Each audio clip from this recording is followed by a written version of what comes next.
వసంత కాలంలో కుహు కుహుల రాగంతో మృదు మధురోహలు మనసున నింపే కోయిల ఈ జ్యోతి మనిషిని నమ్మి మమతలు పంచే కోవెల ఈ జ్యోతి.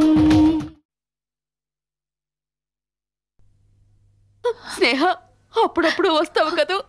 పగిలిన అద్దం, విరిగిన మనసు అతకు. అలాగే పోయిన మనుషులు తిరిగి రారమ్మా. వెళ్తాను. స్నేహ, స్నేహ.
అతయ్య, మనం ఎంత బాధపడినా కన్నీళ్లు కరిగిపోతాయి కానీ స్నేహ తిరిగి రాదు.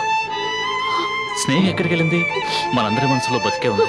అవునండి, స్నేహ ఇక్కడే ఉంది, మన దీప్తిలో ఉంది, మనందరి ఆలోచనలో ఉంది.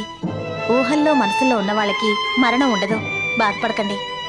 అవును జ్యోతి, స్నేహ చనిపోలేదు, బతికే ఉంది, బతికే ఉంది. అవును, బతికే ఉంది. దీప్తి రూపం.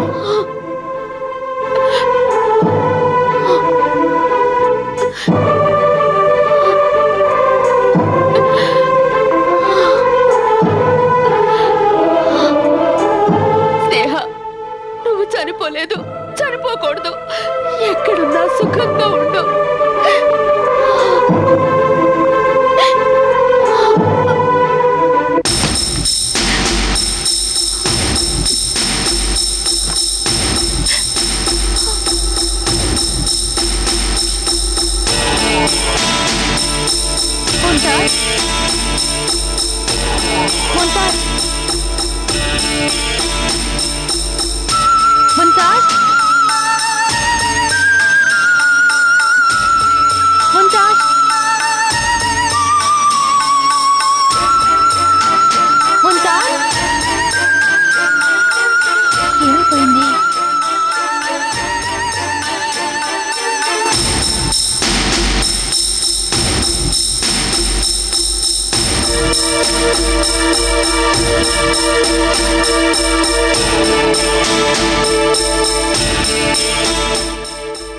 దీప్తిని కన్నబిడ్డలా చూసుకుంటోంది జ్యోతి. దీప్తి కూడా జ్యోతిని తన తల్లే అనుకుంటోంది. దీప్తి నిన్ను మర్చిపోయి చాలా కాలం అయింది. అవును, ఈ పెళ్లి జరిగి తీరాలి, ఎట్టి పరిస్థితుల్లోనూ ఆగకూడదు. అందుకే అమ్మా, ఏమిటి నీ ఉద్దేశం? ఈ పెళ్లి కట్టుబడొద్దు, అదే నా ఉద్దేశం. ఎవరికి అక్కర్లేదని అర్థమైపోయింది. అర్థమైన తర్వాత ఇక ఇక్కడ ఉండకూడదు.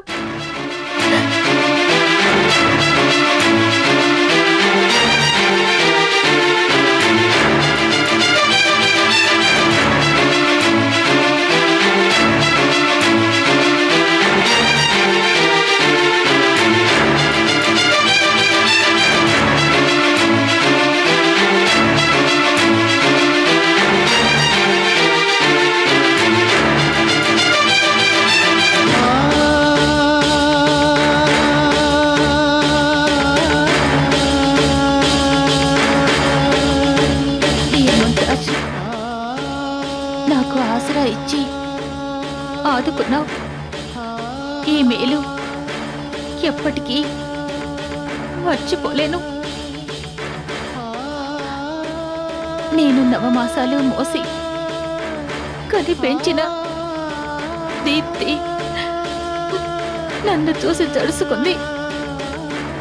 అమ్మా అని నన్ను పిలవకుండా అమ్మో దెయ్యమని పారిపోయింది.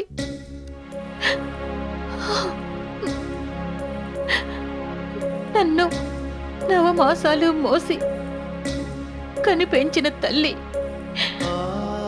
నేను బతికున్నందుకు ఒక్క క్షణం ఆనందించిన నన్ను ఎవరికంటా పడకుండా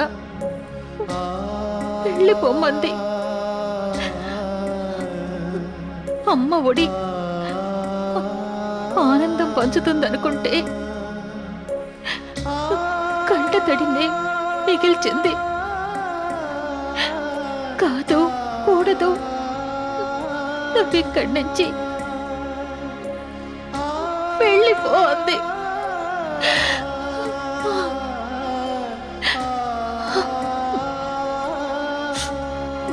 బతుకు భగవంతుడిచ్చిన వరం అనుకుంటాం కానీ అది ఎంత పెద్ద శాపమో నాకు స్వయంగా తెలిసింది.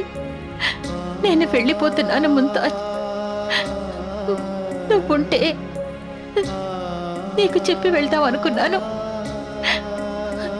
ఇది కూడా ఒకందుకు మంచిదే. నువ్వుంటే వెళ్ళనిచ్చేదానివి కాదు. ఒక్క విషయం ముంతాజ్, చావుకి అదే సమీపంగా వెళ్ళి మళ్ళీ బతికొచ్చిన దాన్ని అంచేత చచ్చిపోతానని అనుకోవద్దు. దేవుడు నన్నెందుకు బతికించాడో తెలీదు. అంచేత చచ్చినట్టు బతుకుతాను, చావను. నా వాళ్ళెవరు కనిపించని చోటికి, వాళ్ళ కంటికి అందనంత దూరంగా వెళ్ళిపోతాను.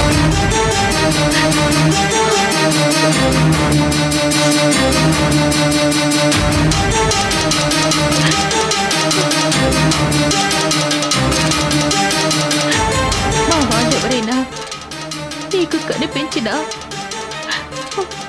నా ఊసెత్తద్దు.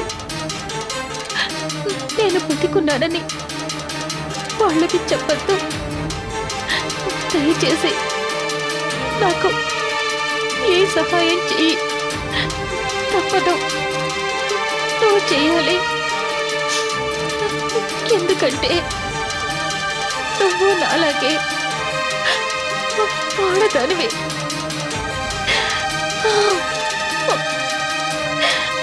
ఈ దేశంలో జీవనదుల్లో నీరెండిపోవచ్చేమో కానీ మన ఆడవాళ్ల కళ్ళల్లో నీరెప్పటికీ ఎండిపోదు. ఉంటాను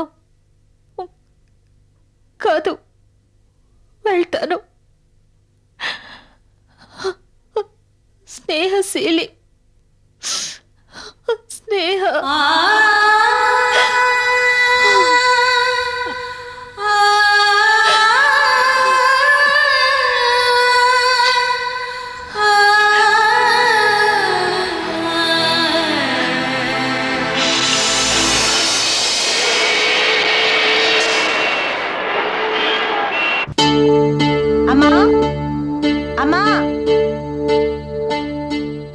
రేఖ, ఆంటీ ఏది? ఆంటీ కొంట్లో బాగాలేదు, పడుకున్నారు. అలాగా?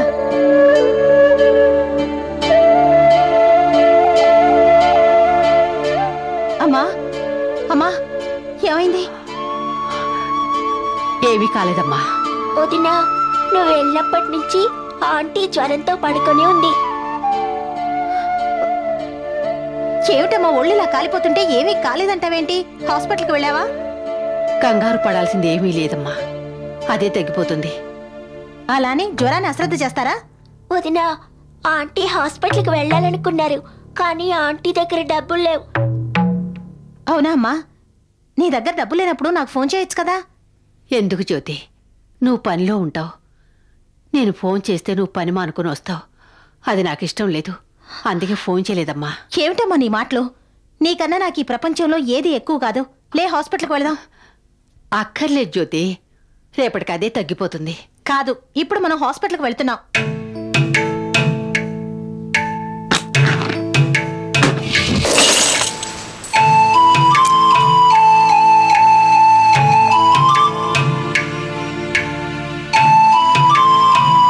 ఏమిటమ్మా ఇంత డబ్బు ఇంట్లో పెట్టుకుని డబ్బు లేదంటావే? జ్యోతి, ఆ డబ్బు ముట్టుకోవద్దు. ఎందుకమ్మా? ఆ డబ్బు మంది కాదు. మంది కాదా? అవును జ్యోతి, ఏ ఆటంకం లేకుండా నీ పెళ్లి జరిగితే నడుచుకుంటూ తిరుమల వచ్చి హుండీలో డబ్బు వేస్తానని వెంకటేశ్వర స్వామికి మొక్కున్నాను. ఆ డబ్బు దేవుడి కోసం దాచింది, అది ముట్టుకోవద్దు.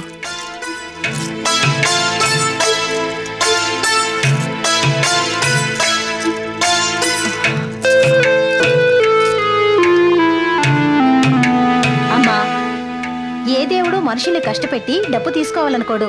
ఇప్పుడు ఈ డబ్బు మనం వాడుకున్నా తర్వాత వడ్డీతో సహా దేవుడికి వేద్దాం. ఆయన వడ్డీ కాసులు వాడే కదా, అడ్జస్ట్ అయిపోతాడులే. మాటలు బాగా నేర్చుకున్నావు. నువ్వన్ని విషయాలు తేలిగ్గా తీసుకుంటావు. కానీ నేను నీ తల్లిని, నీ పెళ్లి నా బాధ్యత. అందుకే నాకు భయం, బెంగ. అమ్మా, నా పెళ్లికి ఏ ఆటంకం ఉండదు, అంతా సవ్యంగా జరుగుతుంది. రా వెళదాం. సరే కాని దేవుడి డబ్బు మొత్తం ఎంతుంది? 300. ఆ బ్యాగ్ ఇలా ఇవ్వు.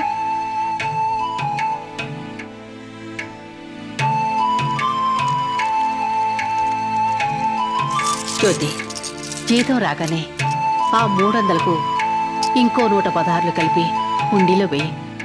అలా అయితేనే హాస్పిటల్కి వస్తాను. అలాగే వేస్తాలే. బయలుదేరు. రామ్మా.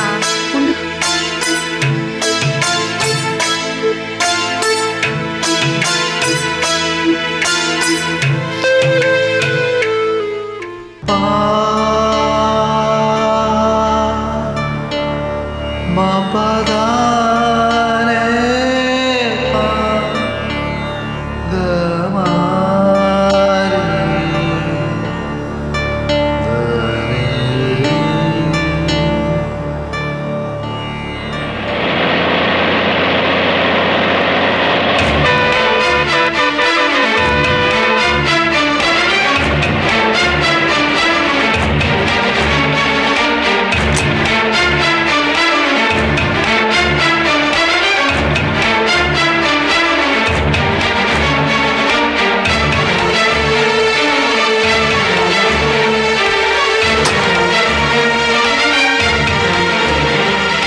టికెట్ తీసుకున్నారా?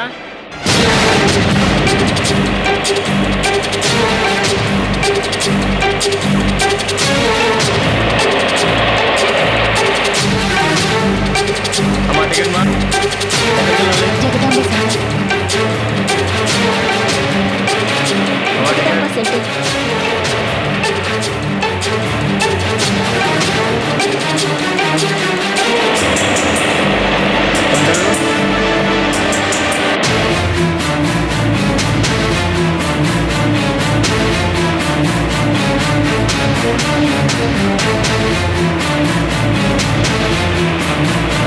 అది విశాఖపట్నం వచ్చే కిందనే మనం విశాఖపట్నం వచ్చాం.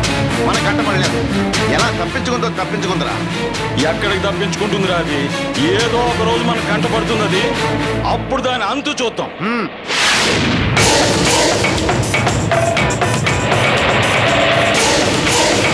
కండక్టర్,